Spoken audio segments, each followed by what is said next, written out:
নমস্কার বন্ধুরা, কেমন আছো তোমরা সকলে? আশা করছি সকলে ভালো আছো, সুস্থ আছো। আমি রিঙ্কু চলে এসেছি তোমাদের সঙ্গে আবার একটা নতুন ব্লগ ভিডিও শেয়ার করতে। আজকে তোমাদের সঙ্গে কোনো কাজকর্ম শেয়ার করব না। আমার কাজকর্ম হয়ে গেছে, রান্নাঘরের কাজ হয়ে গেছে। তো এখন আমি করব ব্রাশ। তো দোকানঘর ঝাঁট দেওয়া হয়ে গেছে, তারপরে তোমার গ্যাস মোছা হয়ে গেছে, তাক মোছা হয়ে গেছে, 2-4টে বাসন ছিল মাজা হয়ে গেছে। তো ভাবলাম আজকে বন্ধুদের সঙ্গে আর ডেলি তো এইসব কাজগুলোই শেয়ার করি। তো রেগুলার এগুলো আমাদের সংসারের কাজ, এগুলো তো শেয়ার করতেই হবে। তার জন্য ভাবলাম যে আজকে আর শেয়ার করব না। তো চলো একদম ব্রাশ করতে করতে তোমাদের সামনে এলাম ক্যামেরা অন করে। তো বাসি মুখে ব্রাশ করছি সেটাকুনি দেখালাম, কিছু মনে করো না তোমরা কেউ। গরমের কথা তো কি বলবো, গরম তো মানে দিচ্ছেই। যখন বৃষ্টি হচ্ছে সেই মুহূর্তে সেই সময় গরমটা একটু কাটছে, তারপরে তো মানে কি বলবো, যা তাই গরম গরম আজকেও রয়েছে। আর আজকে আমাদের রয়েছে বিয়েবাড়ি। তো বন্ধুরা, বিয়ে বাড়ি রয়েছে, চলো তোমাদের সঙ্গে যতটুকু পারবো শেয়ার করব। কাছের গোড়ায় বিয়ে বাড়ি, যাবো, খাবো আর চলে আসবো, এইরকম একটা বিয়ে বাড়ি। তো এই দেখো আদা চা বানাচ্ছি, আদা চা বানিয়ে খেয়ে নিই সকাল সকাল। কিন্তু আমাকে অল্প দুটো ভাত করতেই হবে, কারণ হচ্ছে বিয়ে বাড়িতে কখন গিয়ে পৌঁছাবো তার ঠিক নেই। সকালবেলাটা কি খাবো, দুটো আলু সিদ্ধ ভাতই চাপিয়ে দেবো, জানো তো। দুটো আলু সিদ্ধ ভাত চাপিয়ে দেবো, ওইটাই সকালবেলা মানে আমাদের ব্রেকফাস্ট হবে। এখন আমি বসে বসে চা খাচ্ছি, আর এখন আমার মেয়ে উঠেছে। আমার মেয়ে উঠে এখন এই যে ও এখন ব্রাশ করছে, তাই পেছনে মেয়ের সঙ্গে কথা বল। কিন্তু আজকে আবার আমাকে একটু ব্যাংকে ছুটতে হবে, মেয়ের জন্যই ছুটতে হবে। তো চলো চা বিস্কিট খেয়ে নিই। ভাত চাপিয়েছিলাম, ভাতটা তোমাদের সঙ্গে শেয়ার করছি না। ভাত চাপিয়ে দিয়ে এই যে ওপরে এসেছি, ওপরে এখন ঘর দোয়ার ঝাঁট দেবো, সিঁড়িটা ঝাঁট দেবো আর একটু মুছে নেবো। দেখো নিচের কাজগুলো করেছি, কিন্তু ওপরের কাজগুলো তো চলো, ওপরের কাজ রয়ে গিয়েছিলো তো সেগুলোকে সেরে নিই। সেরে নিয়ে দুটো খাওয়া দাওয়া সেরে এখন বেরোবো। এই যে সকাল সকাল ল্যাপ খেয়ে পড়ে আছে, ফোন দেখছে, আর সব সময়ের জন্য জানালা বন্ধ। একটা ঘরের মধ্যে একটাই জানালা, তাও সব সময় বন্ধ করে রেখে দেবে। এই ল্যাপ খেয়ে পড়ে আছে, এত বদমাস আমার মেয়েটা, কি বলবো গাইস, জানো না।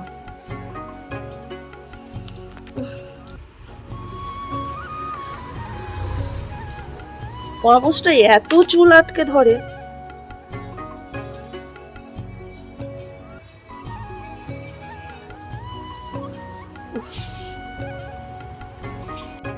যতই বিয়েবাড়ি থাকুক না কেন, কাজ আমাদের শেষ হবে না। তো দেখো এখানে আলুগুলো ঢেলে রাখা হয়েছিল, আর এই গরমে জানো তো আলু কালো কালো জাম হয়ে যায়, মানে পচে যায়।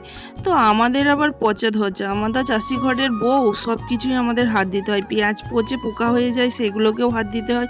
আলু পচাও ফেলতে হয়, তারপর পাট পচে যেগুলো আমাদের শোকাতে হয়, সব কিছুই আমাদের করতে হয়। তো আলুগুলোকে সাইড করে দিলাম। তো এইখানে পেঁয়াজ নিয়ে এসেছে, তো পেঁয়াজগুলো ও বাড়িতে রাখা ছিল। তো পেঁয়াজ তো খাওয়ার পেঁয়াজ শেষ হয়ে গিয়েছিলো, আর ও বাড়ি থেকে সেই নিয়ে এলে তারপর আমরা পেঁয়াজ খেতে পাবো। তো বস্তা করে অনেকগুলো করে নিয়ে আসে, তো সেগুলোকে এখন এইখানটায় ঢেলে রাখছি, কারণ ঢালার তো জায়গাই নেই, কোথায় রাখবো। তো এই অলিতে গলিতে যেখানে একটু জায়গা ফাঁক পাই, তো সেখানেই পেঁয়াজগুলো আলুগুলোকে ঢেলে ঢেলে রেখে দিই। বস্তার ভেতর থাকলে তো আরও পচে যাবে, তাই না। তো এগুলো গাছ সমেত পেঁয়াজ, বড় পেঁয়াজ ছিল, তো এগুলো এখন খাওয়ার জন্য নিয়ে আসা হয়েছে। তো চলো এখন সিঁড়িটা ঝাঁট দিয়ে নিই। আলুগুলোকেও ঢাললাম, জানো তো, আলুগুলোও সেই বস্তার ভিতরে দেখছি পচে গেছে। তো আলুগুলোকেও ঢেলে সাজিয়ে গুছিয়ে রাখলাম। কত কাজ, যতই বিয়েবাড়ি থাকুক না কেন কাজের শেষ নেই। রান্না বান্না না থাকলেও এই যে ছোটোখাটো টুকটাক কাজগুলো, এগুলো করতে করতেই আমাদের সারা দিনের সংসারের কাজ মানে হয়েই থাকে। তো এই দেখো রেডি হয়ে গেছি ভাত টাত খেয়ে। এখন আমরা মা মেয়েতে দুজনাই বেরোবো, ব্যাংকে যাব। ব্যাংকে গিয়েছিলাম, কিন্তু ব্যাংকেতে কোনো কাজ হয়নি, শুধু শুধু অনেকগুলো টাকা আমাদের খরচ হয়ে গেল। ব্যাংকে যাব, ব্যাংক থেকে ফেরার পথে এই ফেস ওয়াশ নেই, ফেস ওয়াশ কিনতে ঢুকে অনেকগুলো টাকা আমাদের খরচ হয়ে গেল। গাইস কী করবো বলো, এগুলোও দরকার, বাড়িতে মেয়ে থাকলে এগুলোও দরকার। এখন মেয়ের জন্য আমিও ব্যবহার করি। তো তোমাদের সঙ্গে বকবক করছি। তো গাইস এই 1:23 বেজে গেছে, স্নান করে এলাম, এবার কাপড় জামা পরে রেডি হবো, বিয়ে বাড়ি যাবো। আর কতগুলো জিনিস কিনে নিয়ে এসেছি, সেটা তোমাদের সব পরে শেয়ার করবো। কারণ এই যে স্ট্যান্ডে পাখা চলছে, আবার এটা উপরে পাখা চলছে, প্রচণ্ড পরিমাণ গরম, এত গরম দিচ্ছে বলে বোঝাতে পারবো না। মেয়ে গেছে স্নান করতে, তো চলো সাজিয়ে করে নিই। 2টো বেজে গেল, আমি রেডি হয়ে গেছি। আমার ফোনে এখনো রেডি হতে পারিনি, এখনো এই যে খসড়াচ্ছে পাউডার। আর গিফট কিনেছি তোমাদের সঙ্গে।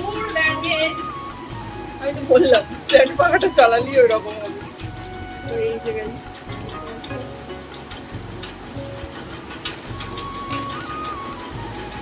এখন এই ভিডিও তো চলছে, তাই এগুলো নিলাম।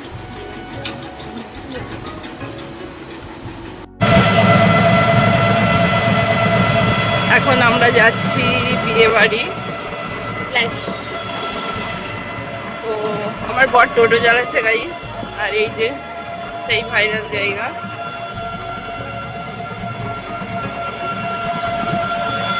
এখন পলার ওপরে দেখবে সোনা দিয়ে আংটি, আর পলার ওপরে এইরকম রূপোর পলা বাঁধানো, এগুলো এখন খুব ট্রেন্ডিংয়ে চলছে। তাই একজোড়া রূপোর পলাই নিয়ে এলাম। তো জিনিসটাও দেখতে বড় হবে, আংটিটাও সেই সেমই দাম, কিন্তু আংটিটা কী বলো তো ছোট্ট মতন, তবু সোনা, কিন্তু আমার পলাটাই মনে হলো বেশ ভালো। তো আমরা মামিয়েতে দেখতে পেলে টোটোই বসেছিলাম, আমার কত মশাই টোটো চালিয়ে নিয়ে যাচ্ছে। এসে দেখছি এখন নানিমুখ হচ্ছে, আমাদের বাঙালিদের যে বিয়ের রীতিনীতি থাকে সে তার মধ্যে এখানে এখন নানিমুখ হচ্ছে। তো আমরা এসেটি হামলে পড়েছি একদম খাবারের ওপর। তো চলো খেয়ে নিস, বলল যে খেয়ে নাওকে যাও, সবাইকার খাওয়া দাওয়া মিটে গেছে, তো আমরাই হচ্ছি সবার লাস্ট। তো আমরা সবার লাস্টে খেতে এসেছি, কারণ দেওয়ারও লোক সেই রকম ছিল না কো।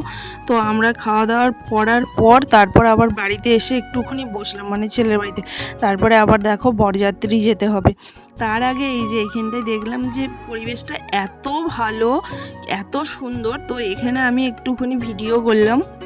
আর এই ভিডিওর ক্যামেরাম্যান হচ্ছে আমার মেয়ে ক্যামেরা ধরে দিয়েছিল, আর আমি এইখানটাই বেশ সুন্দর করে একটু ঘুরিয়ে ভিডিও করে নিলাম, ফটো তুলে নিলাম। ফেসবুকে পোস্ট করতে হবে, তো রেগুলার তাই ফটো পাবো বলো, এরকম তো সাজুগুজু করে তার বাড়িতে বসে থাকি না, কারণ আমাদের সংসারে কাজ করতে হয়। তারপরে রানীমুখ এখনও হচ্ছে, আমরা খাওয়া দাওয়া করার পর বেরিয়ে পড়লাম, কারণ আবার রাত্রিবেলা সেজে গুজে বেরোতে হবে, কারণ বরযাত্রী যাবো। আর আমার বর দেখেছো টোটোটাকে কোথায় নিয়ে চলে গেছে, ওখানেই একটা সাইডে রাখবে না, মনে হয় 1 কিলোমিটার দূরে নিয়ে চলে গেছে। আর খাওয়ার পরে এরকম হেঁটে হেঁটে যেতে কী যে কষ্ট হয়, কি বলবো গাইস, বলার কিছু নেই। তো আমরা এখন দেখো টোটোতে বসে আছি, আবার এদিকে শাশুড়ি মার কাণ্ড ঘটিয়ে বসে আছে। শাশুড়ি মার মাথা ফেটে গেছে, আসলে মাথা ফেটে গেছে বলতে একদম অনেকটা নয়, অল্পর ওপর দিয়ে গেছে। তো শাশুড়ি মা বিয়ে বাড়িতে এসেছিলো, যেহেতু এটা, হ্যাঁ তোমাদেরকে তো বলাই হয়নি আমাদের সম্পর্কটা, মানে বিয়েটা হচ্ছে কার, তো এটা হলো আমাদের শাশুড়ি মায়ের বোনের ছেলের বিয়ে। বুঝতে পেরেছো তোমরা, অনেকটা ডিটেলসে তোমাদেরকে বললাম। শাশুড়ি মার হচ্ছে বোনের ছেলের বিয়ে, মানে শাশুড়ি মার হচ্ছে বোনপো, তো এই বোনপোর বিয়ে। তো আমাদের গাইস দেখো একা একা আইসক্রিম খাচ্ছে, আমি কিনে এনেলাম তখন। দিলাম তো, কতবার দেব? কই দিয়েছিস? এটা কি উচিত বলো গাইস, একা একা আইসক্রিম খেয়ে নিচ্ছে, কতটা আছে কোনো ভিতরে। मैं क्या छुपा है बोलो, क्या इरादे बोलो। আচ্ছা বল।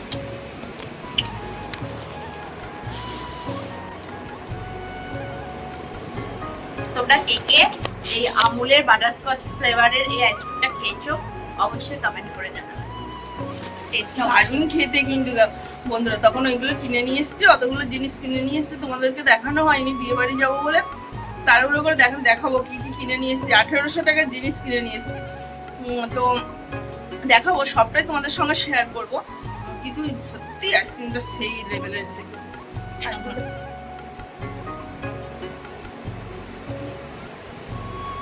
লিপস্টিক লাগা দিচ্ছে, আমার দেবো নাকি এইটুকু আমি খেয়ে নি, এইটুকু পড়ে আছে, এইটুকু খাই হবে না, তুই বেশিটাই খেয়েছিস। সবাই খালি আমার থেকে চকলেট আইসক্রিম যা পারে খেয়ে নেয়, মানে আমি বাচ্চা নাকি এই মানুষগুলো বাচ্চা আমি বুঝতে পারি না, আমার থেকে খেয়ে নেয়। আমি আইসক্রিম খাই না, বিশ্বাস করো, সত্যি বলছি আমি খাই না আইসক্রিম, কিন্তু আমার খুব ভালো লাগলো এটা, মানে দেখে ভালো লাগলো। আমি নাহলে আইসক্রিম কোল্ড ড্রিঙ্কস আমার ঘরে মরছে, আমি খাই না, কেন জানি না, আমার আইসক্রিমটা দেখে লোভ লাগলো। এখন চা বানাচ্ছি, আমি ওটা অন করে দিই, সাউন্ড আসবে না, বলো। ঠিক আছে, অন করতে হবে না, এদিকে চা বানাচ্ছি। এই যে আমার মায়ের রাক্ষসীর মতো মুখটা নিয়ে চা বানাচ্ছি, রাক্ষসীর মতো মুখটাকে করে। তোমার তো উচিত আমাকে স্যান্ডউইচ খাওয়ানো, আবার স্যান্ডউইচ খাবো, মা স্যান্ডউইচ খাবো।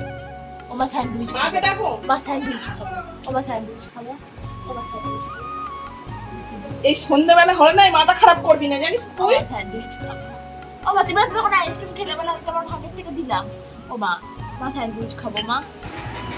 তো গাইস রেডি হয়নি, এখন আবার বরযাত্রী যাব আমরা, যেহেতু কাছের গোড়ায় বিয়ে হচ্ছে তাই আমরা এখান থেকেই বরযাত্রী যাব। তো চলো রেডি হয়নি, আবার দেরি হয়ে তোমাদের সঙ্গে দেখা হচ্ছে। তো সন্ধ্যাবেলা চা খাইয়ে ওদেরকে আমি নিজেদের জন্য গ্রিন টি করলাম, ননদদের জন্য লাল চা করে দিলাম, রচা করে দিলাম। তারপরে বিয়েবাড়ির জন্য এই দেখো রেডি হয়ে গেছি, রেডি হয়ে এই যে বেরিয়ে পড়েছি। তো চলে এসেছি বিয়েবাড়ি বেশি দূর নয়, আমার বাড়ির সামনে দিয়েই সবাই বরযাত্রী গেছে আর আমরা বরযাত্রী হিসেবে গেছি। তো গিয়েই প্রথমে হামলে পড়লাম একদম ফুচকাতে। তো কফি পকোড়া এইসব কিছু খাইনি, জাস্ট ফুচকা খাওয়ার পরই ভাত খেতে বসে পড়েছিলাম, কারণ আমরা অনেকটা লেট। এই যে তোমাদেরকে মেনু কার্ডটা দিয়ে দিলাম, মেনু কার্ডে কী কী আছে তোমরা নিশ্চয়ই পড়ে নিয়েছো। হ্যাঁ, সব কিছু আইটেমই ঠিকঠাকই ছিল, কিন্তু খাবার দাবারগুলো কী বলো তো ভালো রান্নাবান্না হয়নি গো। আমি এটা নিন্দে করছি না, মেয়ের বাবার হয়েই বলছি, কারণ হচ্ছে মেয়ের বাবা এতগুলো টাকা খরচ করে আয়োজন করে, আর যখন মানুষ খেতে না পারে এগুলো, তখন কিন্তু সত্যি কথা বলতে যে কতটা কষ্ট হয় মেয়ের বাবারও। আশা করছি যে এতগুলো খাবার দাবার রান্না করে, যেমন চিকেনটা একদমই খাবার উপযুক্ত ছিল না, নানটা তো টক লাগছিল, চানাটাও টক লাগছিল, খেতেই পারিনি। আমি তো জাস্ট রাইস নিয়েছি, মানে শুধু সাদা ভাত নিয়েছিলাম, ফ্রাই রাইস করেছিল সেটাও নিইনি, সাদা ভাত ডাল আর মাছ দিয়ে ভাত খেয়েছি। তো যাই হোক, আমরা তো অতিরিক্ত কিছু খাই না, সব রকমই একটু টেস্ট করি। তো আমরা যখন নানপুরিটা নিলাম, নানপুরিটা সামান্য একটুখানি খেলাম, খাওয়ার পর আর খেতেই পারলাম না, এতটাই টক লাগছে। আর এমনিতেই যা গরম দিচ্ছে কি বলতো, সবসময় খাবার দাবার হালকা হলেই ভালো, বেশি রিচ না খাওয়াই ভালো। তো যাই হোক চলো আমরা খাওয়া দাওয়া সেরে নিই, খাওয়া দাওয়া সেরে এই বেরিয়ে পড়বো, এক মুহূর্ত আর দাঁড়াবো না। এখানেও আমরা বরযাত্রী লাস্ট একদম চলে এসেছি, মানে সবাইকারই মোটামুটি খাওয়া দাওয়া হয়ে গেছে। তো লাস্ট পাতে চাটনি পাঁপড় আর খেলাম, লাস্ট পাতে ছিল কালাকাঁদ। তো চাটনি পাঁপড় এই কালাকাঁদ খেতে ভীষণ ভালো লাগে। তারপরে এই যে আমরা বাড়ি চলে এসেছি। তো সেদিনকে দিয়ে বাবা কথা বলতে যাচ্ছি, করে আওয়াজ হচ্ছে। তো সেদিনকে বিয়ে বাড়ি খুবই তাড়াহুড়ো করে চলে গিয়েছিলাম। তো তোমাদেরকে তখন মানে বলেছি যে অনেকগুলো জিনিস কিনে নিয়ে এসেছি। তো কী কী কিনে নিয়ে এসেছি সেগুলো তোমাদের সঙ্গে আমার শেয়ার করা হয়নি। প্রায় 1800 টাকার জিনিস কিনে নিয়ে এসেছি গাইস। আর 1800 টাকা কী বলতো, এই মেয়ে থাকলে মেয়েদের জন্য কত সাজের জিনিস লাগে, ছেলেদের মনে হয় লাগে না বলো, এতটা ছেলেদের লাগে না, একটা মেয়ে থাকলে সত্যিই লাগে। তো কি নিয়ে এসেছি তোমাদের সঙ্গে চলো শেয়ার করি। প্রথমেই দেখাই, এই যে